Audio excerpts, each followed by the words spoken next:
Hey guys, thanks for joining us here at Salty Ginger Talk. If you're a returning listener, it's great to have you back. If you're new to the channel, really glad you joined us. Hope you like what you hear.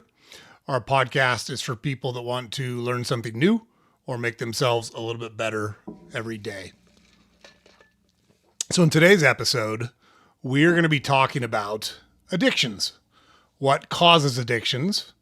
How do we stop the ones that we don't want and encourage the ones that we do want? So I say the ones that we do want because it's our theory. Well, let's just stop there for a second.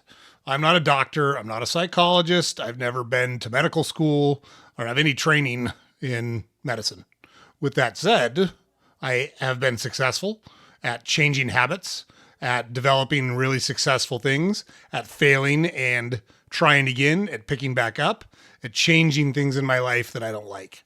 So I'm going to share with you what I've learned over the years and some a lot of data and information that we've learned over the years that we use to try to educate ourselves and excuse me, and help ourselves make the life that we want.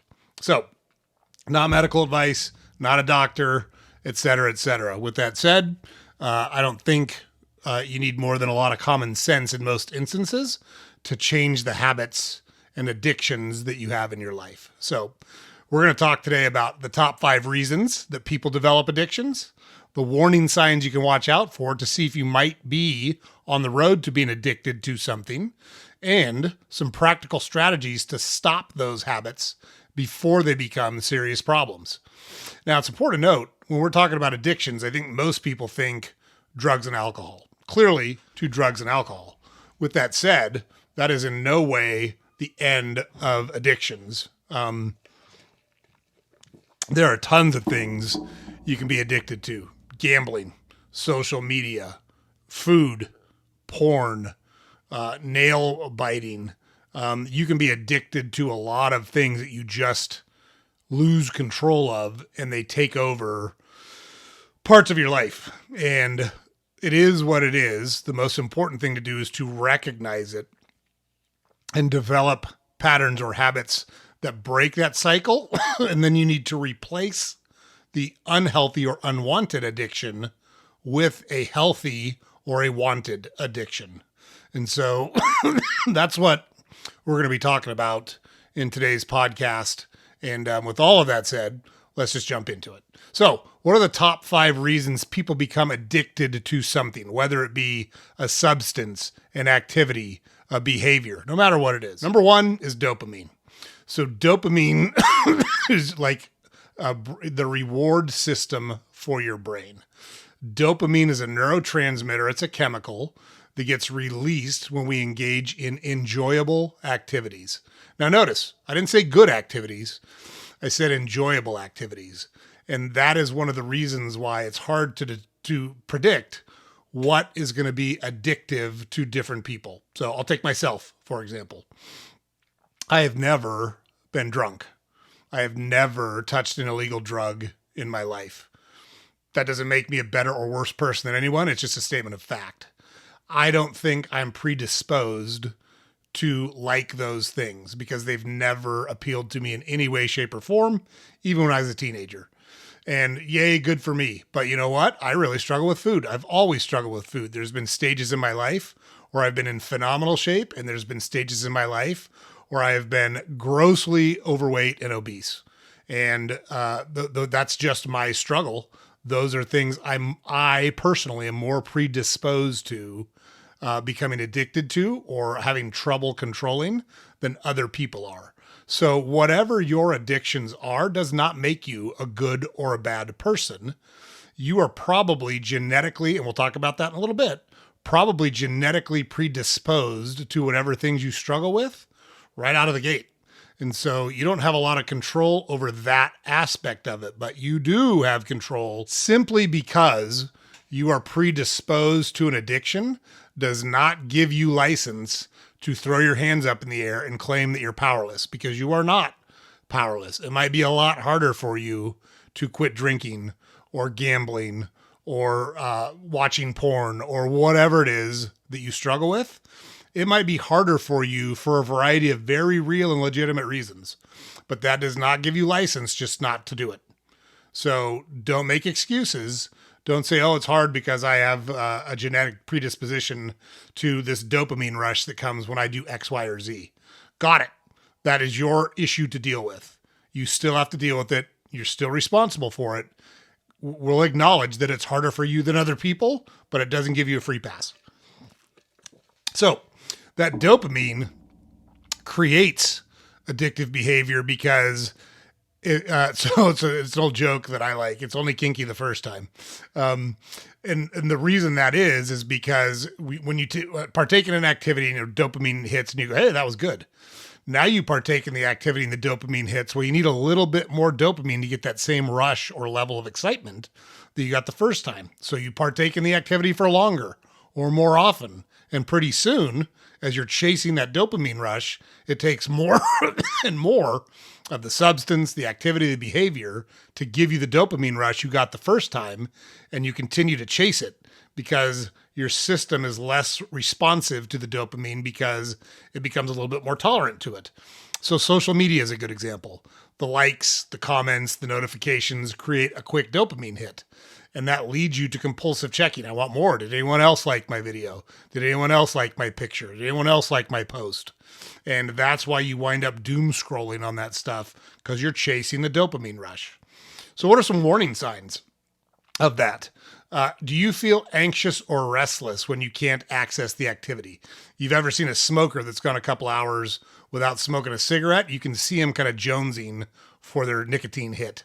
It's very similar on any addiction, whether it be social media, food, gambling, whatever it is. If you haven't done it in a while and you're anxious or restless because you can't access it, that's a pretty good sign you might have a problem. And then the next one is, do you need more of the activity to feel the same pleasure? So if you eat a French fry and it tastes good, do you now need to eat 10 French fries to feel that same happy feeling that you felt from eating one French fry? Do you need to look at 10 social media posts instead of one? Do you need to smoke a cigarette every hour instead of every 4 hours? Those are all signs that you're headed towards a problem. So that's number one. Dopamine is number one. Okay, number two. The reason people develop addictions is because they want to escape or cope with a problem, usually a stressful problem, a problem that causes anxiety, or something bad. And they're trying to push those feelings down. So an example of that is someone binge watching Netflix because it stops them from thinking about the financial problems that they're having, or the marital problems that they're having, or the work problems that they're having. If I just have the TV on and I can zone out and binge watch this show, then I don't have to deal with the real world. So what are some warning signs that you're using an activity or a substance or something to escape from reality? Number one is using an activity to numb emotions or avoid responsibilities. Oh, I don't want to do this, so I'll watch Breaking Bad. Oh, I don't want to do this, so I'll check my Facebook page for an hour. Those types of things. You're using it to push those feelings or those thoughts down and focus your brain or your mind on something else. And then number two is an increased secrecy around the behavior. Do you not want people to know that you do it? Are you embarrassed or ashamed that you do it? That is an internal warning sign that something's not right with your approach. That's your system's way of telling you, hey, something's off. We got to get control of this because we're going to have problems if we don't. So those are two things to look at for escapism and coping. Okay, number three, we talked about this one already, genetics and family influence. So there's lots of studies that show you're genetically predisposed to certain addictions. So if you're from a family of alcoholics, there's a good sign you're predisposed to alcoholism. Like, that's real. Again, that doesn't absolve you of the responsibility of dealing with it, but it does mean it's probably going to be harder for you than it is for a lot of other people. And it is what it is. So you have to come to terms with that. You have to accept it, and then you have to attack it head on. So the warning signs for that are real straightforward. What is your family history around addictions? Do you have people that overeat a lot? Do you have people that drink too much? Do you have people that were drug addicts in your lineage? If so, you're probably genetically predisposed to some type of addiction around those activities. The other thing is, do you feel a strong pull toward a substance or behavior after your initial exposure? Like my mom drank wine. My dad didn't drink, but my dad did quite a few drugs and was drank a lot in his teenage and early 20 years. And it never looked appealing to me. So for whatever reason, that wasn't one for me. But what is it that pulls you or attracts you towards something, whatever that something is? So, and your genetics and your family, if you're around a family that celebrates by drinking, you're probably going to be a drinker. And if that family also has alcoholics in it, you could be headed towards trouble, and you just need to be aware of that. Okay, number 4, peer pressure and social influence. This is one that we've never struggled with, but we've seen it over and over and over again. People that act a certain way or behave a certain way when they're around their circle of friends or the people that are around them that they feel influenced by, they will change their behavior to try to fit in. So an example is teenagers vaping because their friends are vaping. So this one I think is very straightforward. I think we all understand peer pressure. I think we all understand social influence. It's dangerous. You should always be questioning yourself simply because everyone else is doing it. Should I be doing it? Maybe you should, maybe you shouldn't. Maybe everyone's doing it because it's great, and that's fine if it is, but you should be eyes wide open when you're choosing to engage in these activities. So are you engaging in the habit only when other people are around? Would you do it on your own if there was nobody else around? If not, then you're probably doing it to try to win acceptance or gain favor with somebody.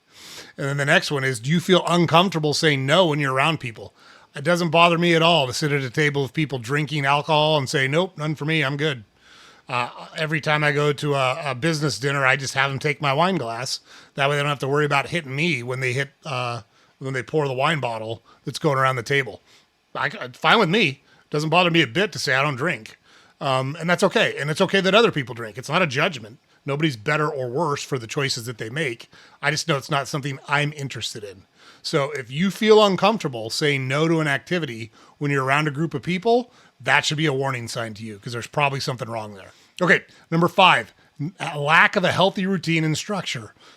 So people that don't have structure in their lives are way more prone to forming bad habits.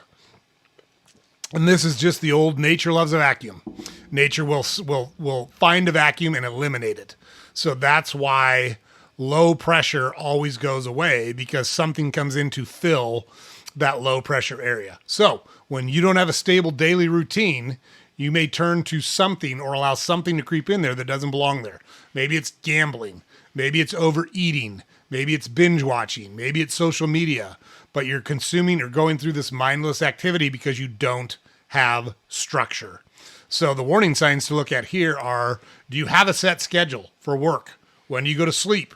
When do you wake up? When do you eat your meals? Those things should be structured to the best of your ability. Now, early in our career, we used to work crazy shifts. So we would open the store. We've been in the grocery business for 30 plus years. We'd open the store one day and close it the next. So that meant I was there at 5 a.m. until 1:30 in the afternoon. I'd go home the rest of my day.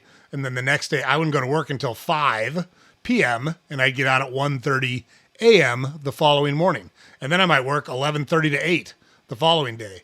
So it's very difficult if you have a schedule like that to set a structure. But most of us have the ability to structure our schedule the way we want it structured. So you should have set times you go to sleep, set times you eat, set times you wake up, set times you work out. Having that structure will allow you to focus on the things you want to do and eliminate the things you don't want to do because they're not in your schedule. The other thing is, do you prioritize your addictive behavior over your basic responsibilities? Well, I really should make a healthy meal, but I'm going to watch this show instead. So I'll order DoorDash so I don't have to do the work.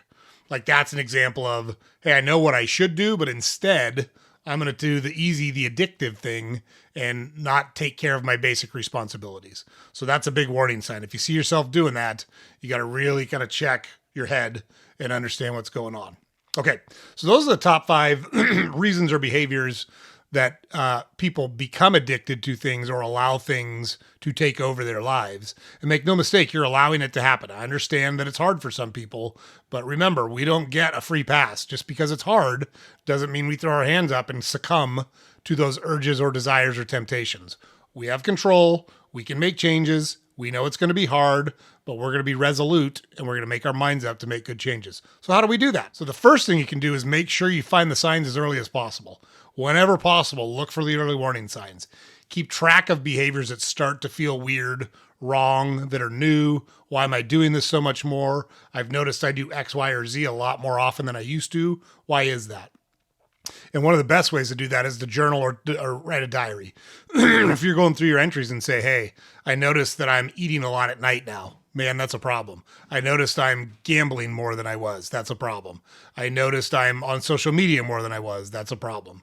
So by journaling and looking for those trends and habits, you can kind of spot them early. Number 2, if you're going to get rid of a habit, you're going to have to replace it with another one.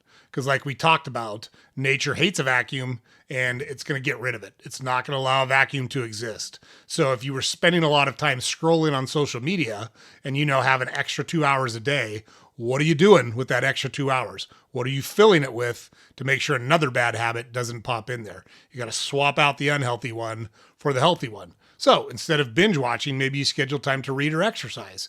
Instead of mindless snacking or eating at night, you replace it with drinking water, chewing gum, or going for a walk. So fill the bad habit space that's now empty with a good habit to take its place. If you don't do that, it's going to be really hard to not slip back into those habits because the chains of habit are strong and they will pull you back if you allow them to do that. So don't just eliminate it, replace it with something else. And step number 3, set time limits and boundaries. You have to consciously think about, hey, like eating's a good one, right? You can't not eat. So if you have a food addiction or you're having a problem controlling the amount that you eat, set time limits. So maybe you say, I'm only going to have 1 plate full of food and then I'm cutting myself off. I got to get up and walk away because you're overeating. Maybe you say, I'm only going to eat between the hours of 8 a.m. and 5 p.m. I'm making stuff up, but you get it. Maybe social media is an issue and you set a timer or you get one of those apps that locks you out of social media from, say, 8 p.m. to 5 a.m. There's ways to do it so that you don't have a say. You've already made the decision, and then you just have to execute the decision. You can also schedule activities that don't involve the addiction, right? So if you're having trouble eating at night, schedule something at night so that you're busy and you can't eat. Maybe it's a class. Maybe it's an activity. Maybe you do a Zoom call with your family members at that time. Something that prevents you from wandering into the kitchen and opening up the fridge or pulling out your phone and opening up your Facebook or Instagram page. So schedule activities that prevent you from doing the things at the time you did them, and that'll help interrupt those habits or patterns. Number 4, find a support system. Talk to friends, family, or a professional. Maybe you have a therapist. Maybe you have a psychiatrist. Maybe you join a support group. Maybe there's other people that are trying to do what you're doing and you can help each other out. But having a support system around you means you don't have to go through it alone. Maybe you can call someone up and go, man, that donut's calling my name. Or man, I really don't want to turn on my TV, but I'd like to talk to you because I'm really struggling with X, Y, or Z. Whatever it is. And all of those people are all struggling. Like they're all struggling with something. Doesn't matter who it is.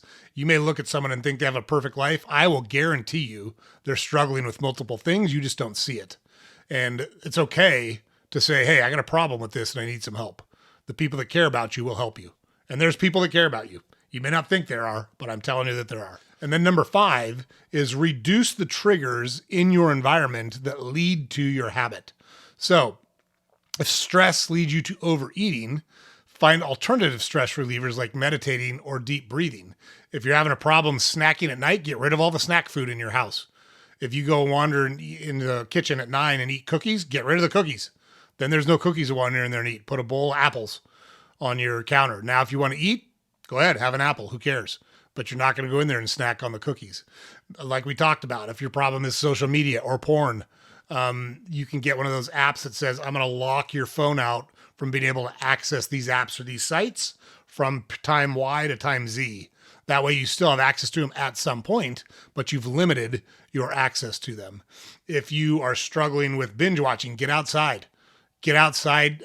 There's no TV outside. Go for a walk. Go for a bike ride. Go for a hike. Learn to kayak. Learn to rock climb. Play golf. Play tennis. There's all sorts of things you can do that don't involve sitting in front of a television, but you have to schedule those activities and be intentional about how you do them, when you do them, and use them to replace the bad habits or the addictions that you're trying to get rid of. So, look, just a quick recap, guys. A lot of this is brain chemistry. A lot of times it's your brain is hardwired to like these activities, whether you want them to or not. And so you have to intervene. It doesn't absolve you of your responsibility. It makes it harder, but it doesn't absolve you of your responsibility. Stress is another one. When you're stressed, we look for an outlet for that stress. A lot of times that can lead us to make bad choices. Genetics. If you're from a family of alcoholics, you probably are more predisposed to be an alcoholic. Social influences. Who are you surrounded with? Do you surround yourself with people that love porn, that love social media? Maybe you need to get away from that group. Do they vape? Maybe you need to get to a group that only walks outside or does sports, and they're not going to vape. And then the lack of structure. You have to have a structure. You have to be intentional about this stuff. If you just float down the river of life without trying to steer, you're going to go wherever the river of life takes you. And generally, that's not a good thing. And then remember the warning signs we talked about. Secrecy. Anytime that you're trying to hide a behavior, you're embarrassed of a behavior, you don't want other people to know about a behavior, the best antiseptic is sunlight. It's better off confessing that and saying, hey, I've been sneaking food at night and I just need to talk to somebody about it. I need to get it out there so somebody knows what's going on. Or, hey, I scroll on social media and make terrible comments to people because it makes me feel better. I don't think it's right that I do that. Look for dependency. Can you not go a day without doing it? Can you not, is it preventing you from doing things you should be doing because you're doing this activity instead? And then avoidance. Are you using that activity to avoid those responsibilities in your life? If any of those are the case, you probably have something there that you need to deal with. And so how do we prevent that? Remember how we talked about recognize the patterns, replace the bad habit with a good one, set boundaries, time limits, and rules, have a good support group around you and encourage or engage others in helping you solve your problems, and then control your environment and eliminate as many of the triggers as you can. So we would encourage you to think about this hard, take a hard look at your life, maybe write down for a week, what is it I do every day, and look for habits. Look for things that are addictive. Look for things that you're doing a lot that you don't want to do as much or don't want to do at all, and focus on those to get rid of. And remember, if you're going to get rid of something, you've got to replace it with something good. So have something loaded in the chamber so that when you do eliminate the habit you're trying to eliminate, you fill it with something positive. So that's the episode for today, guys. Hope you found it helpful. James puts it up here every day. Go to our website, saltygingertalk.com. All of our podcast episodes are available there. All of our social media links are available there. We got a newsletter that we publish every weekday that you can subscribe to there. And please, please, please like, comment, subscribe to our podcast on whatever channel or platform you consume it on. It's super helpful for us if you're able to do that. This episode will air on a Friday. Hope everyone has a great weekend. Hope everyone has a good time. Hope you're able to take these tips and start working on things to make yourself a better person and build the life you want to live. So thanks, guys. Have a great weekend. See you on the next episode.